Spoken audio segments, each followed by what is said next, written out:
Hello बच्चों, कैसे हैं आप सब। तो क्या आप सभी तैयार हैं एक नए अध्याय को शुरू करने के लिए। तो आ जाइए बच्चों, अपनी अपनी कॉपी किताब खोल कर बैठ जाइए, क्योंकि आज की कक्षा में हम पढ़ने वाले हैं बच्चों हमारा अध्याय 12 है, जिसका नाम है उत्तराधिकारी का चुनाव। उत्तराधिकारी यानी कि बच्चों जैसे कि राजा का पुत्र राजकुमार है ना, वो अगला राजा बनता है तो उसको बच्चों चुना जाता है। ठीक है, तो उसे मैं बच्चों बता रहे हैं यहाँ पे उत्तराधिकारी का जो है यहाँ पे चुनाव होने वाला है। तो आइए बच्चों, अब हम देखते हैं यहाँ पे कि इस पार्ट में हमें क्या क्या पढ़ना है। चलिए शुरू करते हैं। तो बच्चों, पाठ को शुरू करने से पहले हम इसका पाठ परिचय भी पढ़ लेते हैं। आइए इसे पढ़ते हैं। देखो बच्चों, झूठ कितना भी लुभावना क्यों ना हो, उसे बहुत देर तक छिपाया नहीं जा सकता है ना बच्चों, क्योंकि झूठ जो है वो सामने आ ही जाता है। देखिए वह सामने आ ही जाता है। दूसरी तरफ सत्य अगर कठोर है, सुंदर नहीं है, देखिए फिर भी तो भी उसकी अपनी गरिमा होती है। यानी कि बच्चों सत्य तो सत्य ही होता है ना, चाहे वो कैसा भी हो। ठीक है, अच्छा हो या बुरा। आइए इस कहानी द्वारा सत्य के महत्व को समझे। तो बच्चों यहाँ पे इस कहानी में हमें सत्य के बारे में बताया जा रहा है। ठीक है, आइए बच्चों इस एक बार इसको देखिए, ये शैक्षणिक लक्ष्य भी पढ़ लेते हैं। ठीक है, देखिए सच्चाई, समझदारी, ईमानदारी और दूरदर्शिता, इस सब के बारे में बच्चों हम ये वाले जो बच्चे हो, ये सब चीजें हमें यहाँ पे देखने को मिलेंगी। आइए अब हम शुरू करें हमारा ये अध्याय। देखिए प्राचीन समय की बात है, प्राचीन यानी कि बहुत पुराने समय की बात है। चीन में एक राजा था जो बूढ़ा होने लगा था। ठीक है बच्चों, तो यहाँ पे एक राजा था जो कि बूढ़ा होने लगा था। उसे इस बात की चिंता सताने लगी कि उसके बाद प्रजा को कौन सुखी रख पाएगा। ठीक है, सुखी यानी कि प्रसन्न, उन्हें खुश कौन रख पाएगा। ठीक है, तो ये उसे परेशान, मतलब ये जो परेशानी थी उसे बार बार चिंता करने लगी। ठीक है, ये सब उसे चिंता होने लगी इसकी। उसने अपने संतानों में से किसी को राजा नहीं बनाया, क्योंकि उनमें से कोई भी इस योग्य नहीं था। ठीक है बच्चों, यानी कि राजा का पुत्र इस योग्य था ही नहीं कि उसे राजा बनाया जा सके। वह कोई नया उपाय सोचने लगा जिससे उसे कोई योग्य उत्तराधिकारी मिल सके। तो बच्चों देखिए हमें, यानी कि ये राजा जो था वो बहुत ही अच्छा था। इसने देखिए इसे पता था कि इसके बेटे इस योग्य नहीं है, इसीलिए इसने कुछ जो है बच्चों यहाँ पे कोई एक नया उपाय सोचा। ठीक है, ये नया उपाय सोचने लगा कि किस प्रकार जो एक नया उत्तराधिकारी और एक अच्छा योग्य उत्तराधिकारी है जो बच्चों चुना जाए। ठीक है, आइए तो अब हम देखते हैं कि इसने ऐसा कौन सा मार्ग निकाला। आइए देखिए, एक दिन राजा ने अपने राज्य के सभी युवकों को बुलवाया और कहा, मैं तुम सबको एक एक विशेष बीज दे रहा हूँ। ठीक है, क्या दे रहा हूँ बच्चों, एक एक बीज दे रहा हूँ। ठीक है, तुम सब जाकर एक गमले में इस बीज को बो दो। ठीक है, उसने कहा कि बो देना इसको। ठीक है, इसके इसको पानी देते रहना, 1 वर्ष पूरा होने पर मेरे पास आना। ठीक है, ऐसा उसने कहा कि इसको जाओ पानी दो, 1 साल बाद जो है मेरे पास वापस आना। जिसका पौधा सबसे स्वस्थ तथा सुंदर होगा उसी को मैं अपना उत्तराधिकारी चुनूंगा, ऐसा उसने कहा। ठीक है, कि यहाँ पे जिसका पौधा सबसे ज्यादा अच्छा होगा, सबसे ज्यादा बड़ा और स्वस्थ होगा, उसी को मैं उत्तराधिकारी चुनूंगा। यहाँ देखिए बच्चों, ये जो राजा है सभी व्यक्तियों को जो है दे रहा है। ठीक है, एक एक बीज दे रहा है। आइए अब हम पढ़ते हैं बच्चों इसके आगे कि यहाँ पे क्या होने वाला है। देखिए घर जाकर सभी युवकों ने बीज को गमले में बो दिया। ठीक है, उन्होंने वैसे ही किया जैसे कि राजा ने उन्हें हुक्म दिया था। अब देखिए देखिए जियांग नाम के एक युवक ने भी एक गमले में मिट्टी डालकर बीज को बो दिया। ठीक है बच्चों, यहाँ पे जियांग नाम का बच्चों एक व्यक्ति है। ठीक है, उसने भी ऐसा ही किया। देखो पानी डालने के पश्चात प्रतिदिन वह ध्यान से देखता। ठीक है, देखता था कि बीज में से अंकुर निकल रहा है या नहीं। ठीक है बच्चों, वो बड़े ध्यान से देखा करता था। अब देखो इसके बाद क्या हुआ बच्चों, फिर देखिए अन्य सभी युवक आपस में बातें करते थे कि उनके गमले में छोटा सा पौधा दिखाई देने लगा है। ठीक है बच्चों, समझ आ रहा है। हर व्यक्ति जो था बच्चों, जिसने बीज डाले थे, वो सब व्यक्ति ये बात करते थे कि उनके पौधे में से छोटा छोटा जो है एक एक अंकुर जो है निकलने लगा है। ठीक है, पौधा दिखाई देने लगा है। अब देखो परंतु जियांग को अपने गमले में कुछ भी दिखाई नहीं देता था। ठीक है, यानी कि उसके गमले में उसे कोई भी ऐसा पौधा नहीं दिखाई दे रहा था। आइए अब हम जानते हैं बच्चों, यहाँ पे पढ़ते हैं कि अब यहाँ पे आगे क्या होने वाला है। चलिए देखिए 5-6 सप्ताह बीत जाने पर भी जियांग के गमले में अंकुर नहीं फूटा। देखिए अंकुर यानी कि क्या होता है बच्चों, जब शुरुआती छोटी सी बच्चों एक तना जैसे एक बच्चों छोटा सा अंकुर निकलता है। ठीक है, जो एक नया पौधा बनता है आगे जाकर। ठीक है, तो देखिए 5-6 सप्ताह होने के बाद भी बच्चों उसके में से कोई भी अंकुर नहीं निकला था। ठीक है, सभी युवक अपने पौधों की बातें करते थे। समय आने पर राजा के पास जाने की चर्चा करते थे। ठीक है, क्योंकि सभी सोचते थे कि बस मेरा पौधा जो है अच्छा हो, क्योंकि सबको उत्तराधिकारी बनना था, है ना, तो सब वो बात करते थे। जियांग अपने गमले को देखकर उदास रहने लगा। ठीक है, वो बहुत उदास था क्योंकि उसके पौधे से ही जो पौधा है बच्चा नहीं निकल रहा था। ठीक है, उसे लगा कि उसने अपने बीज की अच्छी तरह से देखभाल नहीं की। सभी युवक अपने गमले को लेकर राजा के महल में जाने की तैयारी करने लगे।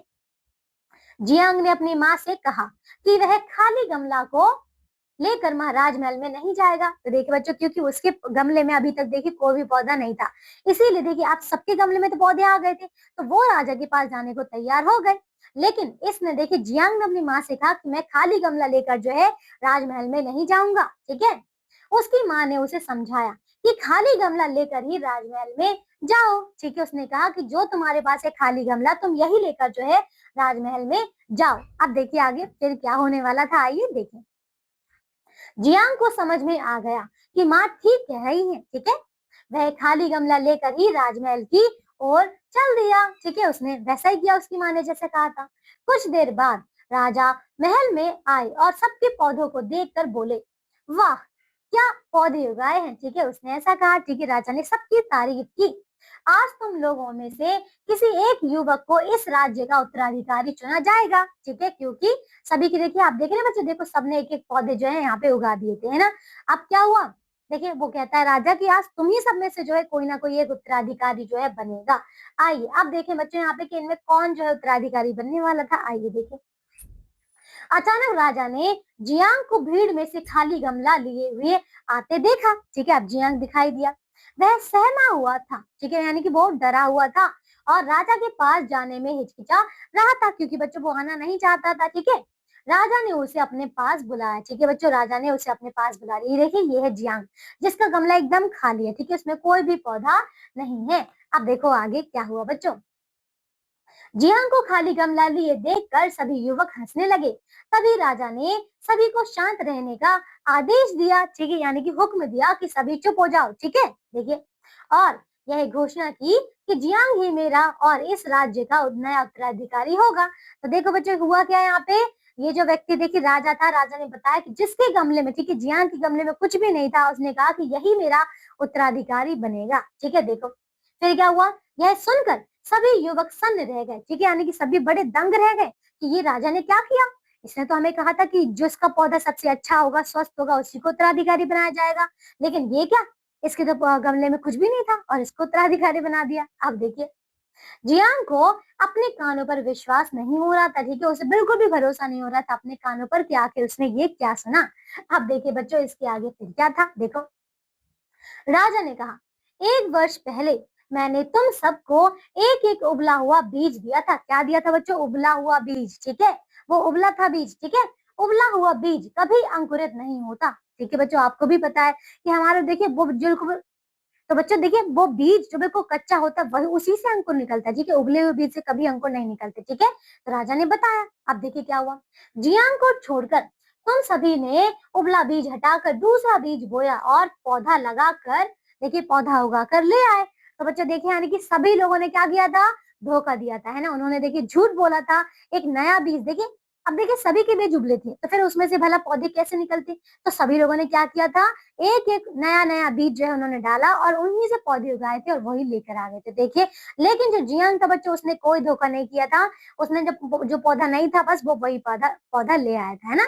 अब देखिए आगे फिर क्या हुआ, जियांग ने ही वह साहस और सच्चाई दिखाई कि मेरा दिया हुआ बीज बोकर खाली गमला लेकर चला आया। अतः जियांग ही इस राज्य का राजा बनने के योग्य है। ठीक है बच्चों, तो देखिए राजा ने इस प्रकार जो है तय किया।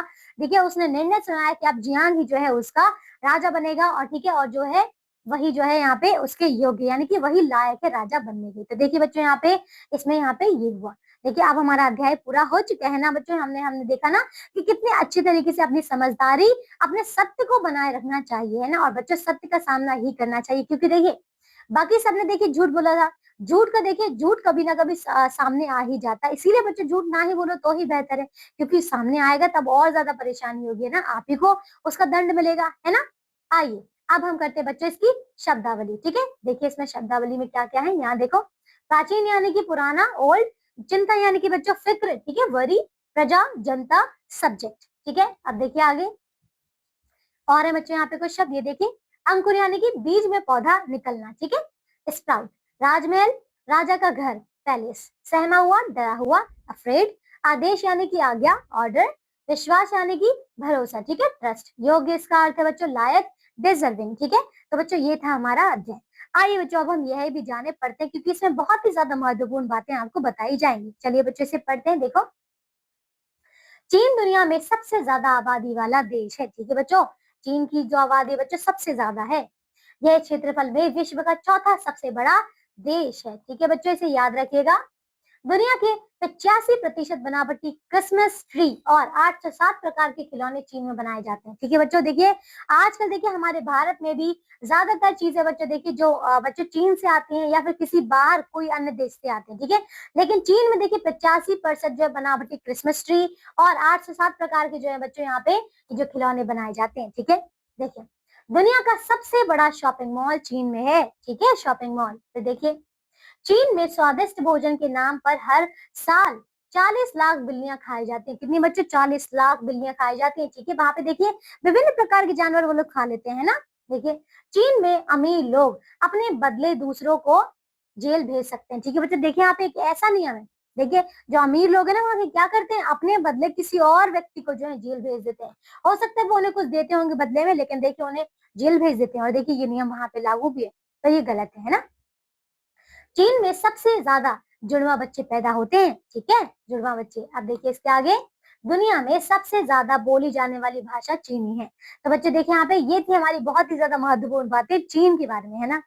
तो बच्चों अब हमारा अध्याय पूरा हो चुका है। इसके आगे आपको अभ्यास के प्रश्न उत्तर दिए गए हैं बच्चों, तो आप सभी इन प्रश्नों को अच्छी तरीके से पूर्ण करिएगा, ठीक है।